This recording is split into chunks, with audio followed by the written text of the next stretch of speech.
এনসিপিকে অনেকেই Kings party বলেন। আমার খুব বেশি দ্বিমত নাই তাতে। ইউফেমিস্টিকলি অ্যাটলিস্ট এটুকু বলা যায় যে এই দলটার প্রতি সরকারের খুবই সুদৃষ্টি বা ন্যাক নজর আছে। এই নেক নজর থাকা এই দলটাকে ভালো করবে কি খারাপ করবে তারা হিসাব করবেন। আমি মনে করি এটা ভালো কিছু না। একটার পর একটা ঘটনা ঘটে কিছুদিন পর পর, যাতে এই ধারণা আসলে আগের চেয়ে আরও পোক্ত হয়ে ওঠে।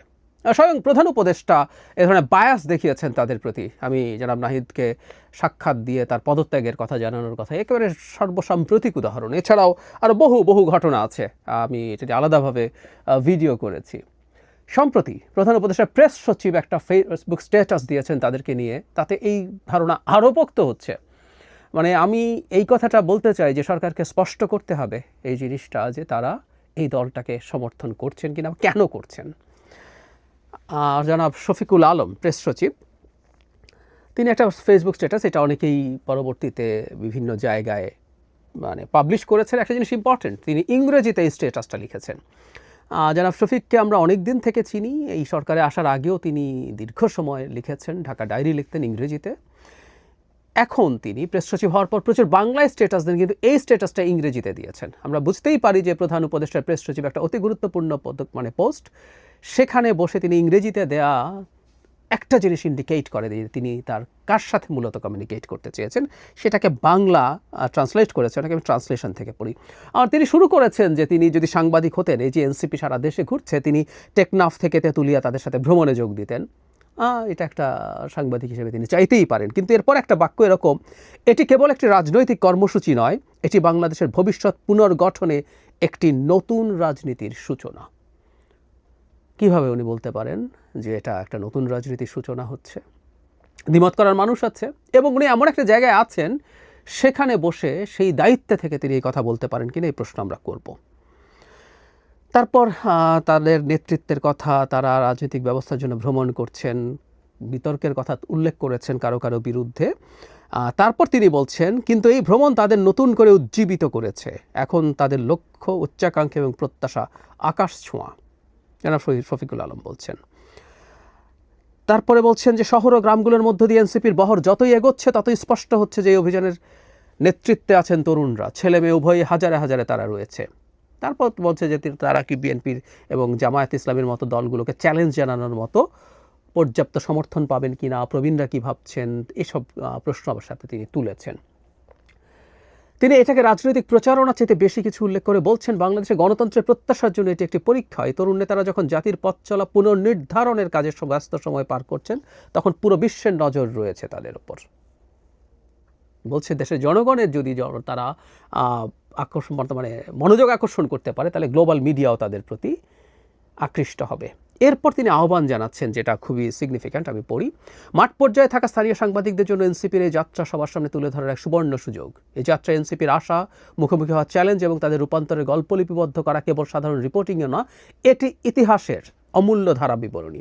ফেসবুক বা এক্সের মতো প্ল্যাটফর্মগুলোতে এটি নিয়ে নিয়মিত লেখালেখি বা নিজস্ব মতামত প্রদান তাদের এই যাত্রাকে অমূল্য অন্তর্দৃষ্টি দিয়ে আরও বেগবান করবে।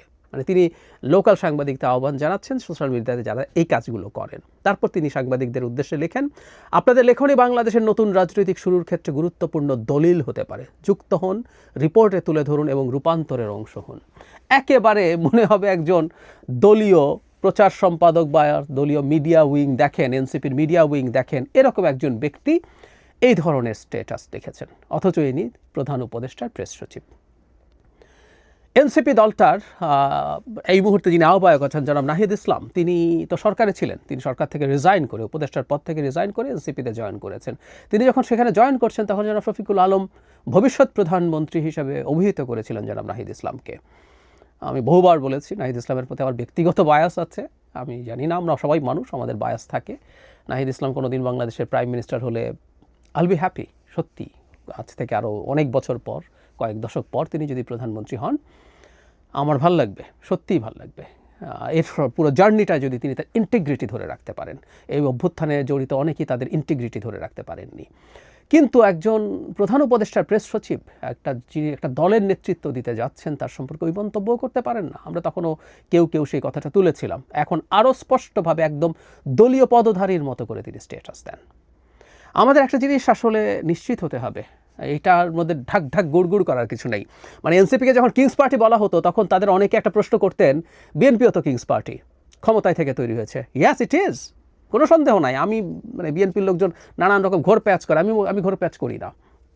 বিএনপি একটা কিংস পার্টি, জিয়াউর রহমান ক্ষমতায় থেকে এই দল তৈরি করেছেন, কিন্তু এর মধ্যে কোনো রকম কোনো দ্বিচারিতা ছিল না, কোনো মোনাফেকি ছিল না। জিয়া ঘোষণা করেছেন আমি দল করব, আমি ক্ষমতায় আছি, এবং ক্ষমতায় থাকার কালীন অবস্থায় এটাও আমরা মানতে প্রস্তুত আছি, সরকারি অনেক কিছু ব্যবহার তিনি করে থাকতে পারেন, করেছেনও হয়তো, করে এই দলটাকে তৈরি করেছেন। সুতরাং ঘোষিতভাবে স্পষ্টভাবে তিনি কাজটা করেছেন। সো এনসিপিও যদি কিংস পার্টি হয়ে থাকে, এটা ঘোষিত হতে হবে, সরকারকে ঘোষণা করতে হবে, প্রধান উপদেষ্টাকে ঘোষণা করতে হবে, এটা আমার দল, এই দলটা আমি করছি। তারপর সেটার যে টোল সেটা এনসিপি দেখবা, আমরা তখন যে প্রশ্নগুলো করার স্কোপ থাকবে আমরা সেই প্রশ্নগুলো করব। এখন যেটা হচ্ছে এটা দ্বিচারিতা, আরও কথ্য ভাষায় বলে এটা মোনাফেকি হচ্ছে। That's very bad. সরকার নানা ফর্মে নানাভাবে আমাদেরকে দেখাতে পারছে। এমনকি দুজন উপদেষ্টা এখনও বসে আছেন যারা এনসিপির সাথে ভেরি মাচ অ্যালাইন্ড, তাদের বহু ক্ষেত্রে বহু কাজে তারা ইনভলভ থাকেন। জেনে বলছি, বারবার বলছি, আমরা তো আকাশ টাকাশে থাকি না, এই দেশে থাকি, ওই দল করেন, এই দলের মধ্যে কিভাবে তারা ইনভলভড এই তথ্য অনেকেই জানেন, ভালোভাবেই জানেন। সুতরাং আর প্রধান উপদেষ্টা তো আছেনই, তার এই যে বায়াস এটা উনি লুকাতেও চান না সম্ভবত, অথচ ওই জায়গায় দাঁড়িয়ে তার তো উচিত ছিল, তার যদি সেরকম ইচ্ছেও হয় তিনি সেটা লুকাবেন, কিন্তু উনি সেটা লুকাননি। বলেছি, কোনো বাবা যদি তার কোনো সন্তানের প্রতি বায়াস প্রকাশ্য করে ফেলেন, সেই পরিবারে অশান্তি তৈরি হয়। উনি করছেন। এখন প্রেস সচিবও একই ধরনের কাজ ক্রমাগত করে যাচ্ছেন। এই প্রেস সচিব আসলে বলতেই পারেন, এর আগে কিছুদিন আগে মব নিয়ে মন্তব্য করতে গিয়ে বলেছেন নিজস্ব মন্তব্য, কিন্তু এই প্রেশার গ্রুপ টুপ বলে তিনি মবকে উস্কে দিয়েছেন। আরও সরকারের একটা গুরুত্বপূর্ণ, অতি গুরুত্বপূর্ণ পদে বসে, এই ব্যক্তি এমন একটা পদে আছেন যিনি প্রধান উপদেষ্টার সাথে সাথে থাকেন সবসময়, এবং তিনি প্রধান উপদেষ্টার প্রেস সচিব। সো ওনার বক্তব্যকে কেউ না কেউ কোনো না কোনোভাবে প্রধান উপদেষ্টার সাথে রিলেট করারও চেষ্টা করতে পারে। সরকারকে এই ব্যাপারগুলো খুবই স্পষ্ট করতে হবে।